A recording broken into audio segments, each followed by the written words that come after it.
तो दोस्तों, आपने अपने जीवन में कभी ना कभी एक टोल प्लाज़ा को क्रॉस किया ही होगा और आपने तभी ये बात नोटिस की होगी कि वहाँ पे टू व्हीलर्स को कोई भी टोल टैक्स पे नहीं करना पड़ता है। ऐसा क्यों? क्या टू व्हीलर्स वाले टोल प्लाज़ा के रिश्तेदार होते हैं? नहीं, ऐसा तो नहीं है।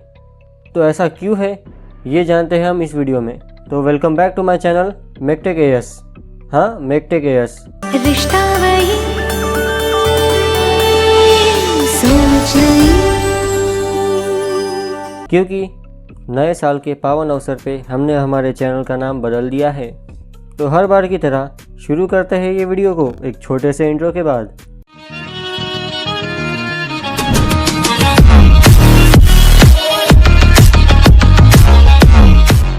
तो दोस्तों, हमारा सबसे पहला रीज़न है स्ट्रेन और लोड ऑन द रोड।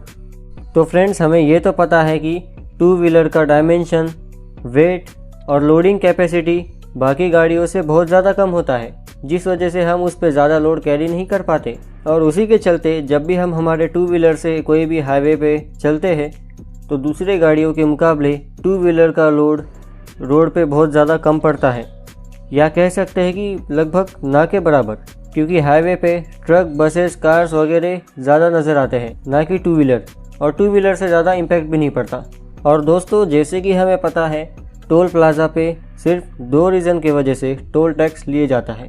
पहला रीज़न है उस हाईवे पे जितना भी पैसा कंस्ट्रक्शन के लिए लगाया गया है उसे रिकवर करने के लिए, और दूसरा जो रीज़न है वो उसके मेंटेनेंस से रिलेटेड है, यानी कि बड़े गाड़ियों की वजह से जब भी रोड में कुछ भी खराबी आ जाती है, खड्डे बन जाते हैं, तो उसके रिपेयरिंग के लिए ये टैक्सेस लिए जाते हैं। तो हमें ये तो समझ में आ गया कि बाइक्स के वजह से खड्डे वगैरह तो नहीं पड़ सकते, लेकिन कंस्ट्रक्शन का रिकवरी तो बाइक से किया जा सकता है, फिर भी क्यों नहीं किया जाता? तो मैं यही आपको वीडियो में आगे बताने वाला हूँ। तो वीडियो के साथ बने रहिए, बिल्कुल भी छोड़ के जाइएगा मत, क्योंकि वीडियो हमेशा की तरह बहुत ज़्यादा इन्फॉर्मेटिव है। इसी के साथ हम बढ़ते हैं हमारे सेकंड पॉइंट की ओर, जो कि है financial status of the rider. इससे हमें ये समझ में आता है कि जो भी टू व्हीलर का मालिक है वो फाइनेंशियल कंडीशन से बहुत ज़्यादा बेहतर नहीं है। इससे हमें ये समझ में आता है कि टू व्हीलर के जो भी राइडर होते हैं वो ज़्यादातर गरीब होते हैं, और फोर व्हीलर के जो ओनर्स होते हैं वो अमीर ही होते हैं। अब ऐसा ज़रूरी नहीं कि हर टू व्हीलर वाला गरीब ही हो, लेकिन अगर हम पूरे इंडिया को एनालाइज करें तो ज़्यादातर हमें यही देखने में आएगा कि टू व्हीलर्स के ओनर गरीब होते हैं फोर व्हीलर्स के मुकाबले। और इन्हीं राइडर्स को ध्यान में रखते हुए स्टेट गवर्नमेंट अपने टोल प्लाज़ा पे टू व्हीलर्स के लिए टैक्सेस नहीं लगाती, क्योंकि ज़्यादातर टू व्हीलर राइडर्स गरीब होते हैं और हर बार वो इतना पे नहीं कर सकते, जबकि फोर व्हीलर वाले 99% इतने तो कैपेबल होते ही हैं कि वो एक टोल टैक्स दे सके। तो ये रीज़न के बाद हम अब बढ़ते हैं अगले रीज़न की ओर, जो कि है cover all the toll road. तो दोस्तों, अक्सर जो भी बड़े गाड़ियाँ होते हैं, कार, ट्रक, बसेस वगैरह, इन्हें लंबी दूरी तय करने के लिए बनाया जाता है, और इसी से हम लंबी दूरी तय भी करते हैं। बहुत ही कम ऐसे राइडर्स हैं इंडिया में जो कि बाइक से अपनी रोड ट्रिप करते हैं। अगर हम ओवरऑल पूरे इंडिया का पॉपुलेशन देखें तो ज़्यादातर फोर व्हीलर से ही ट्रैवलिंग की जाती है, जिससे कि हमें ये समझ में आ जाता है फोर व्हीलर से ट्रैवल करने वालों की क्वांटिटी टू व्हीलर राइडर से बहुत ज़्यादा है, जिसके चलते ज़्यादातर टोल टैक्सेस फोर व्हीलर वालों से लिया जाता है। बहुत ही कम ऐसे राइडर्स होते हैं जो बाइक पे अपना लॉन्ग टूर करें। ये इंडिया में अब धीरे धीरे बढ़ रहा है, पर अभी तक इतना नहीं बढ़ गया कि वो फोर व्हीलर वालों को टक्कर दे सके।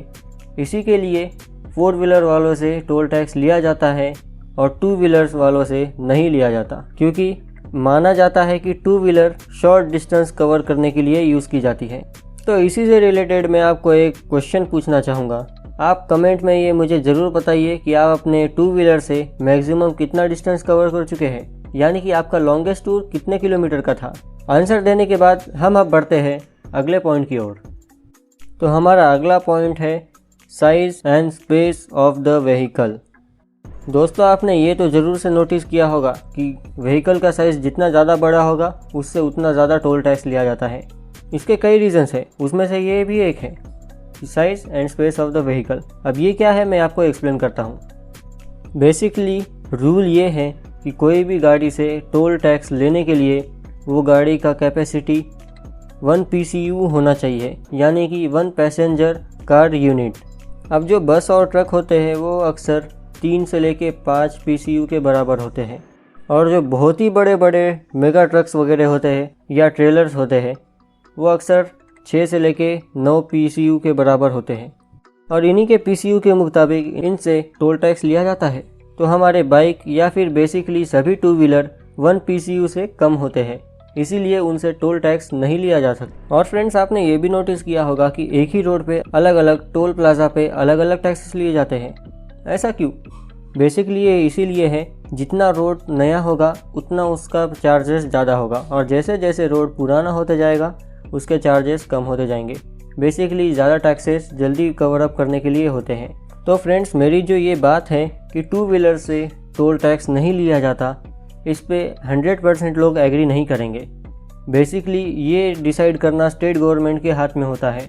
कहीं कहीं पे टू व्हीलर से भी टोल टैक्सेस लिए जाते हैं, लेकिन कॉमनली अगर हम देखें तो 99% केसेस में टू व्हीलर से टैक्सेस नहीं लिए जाते हैं। तो फ्रेंड्स, आज के वीडियो के लिए इतना ही। अगर आपको लगता है कि मेरी इन्फॉर्मेशन सही थी तो ये वीडियो को लाइक करना मत भूलना। नीचे एक प्यारा सा कमेंट भी कर दीजिए, या आपका कोई भी सुझाव या सवाल हो वह आप कमेंट कर सकते हैं। दोस्तों के साथ भी शेयर कर दीजिए ताकि उनका भी नॉलेज बढ़े और मेरा भी कुछ भला हो जाए।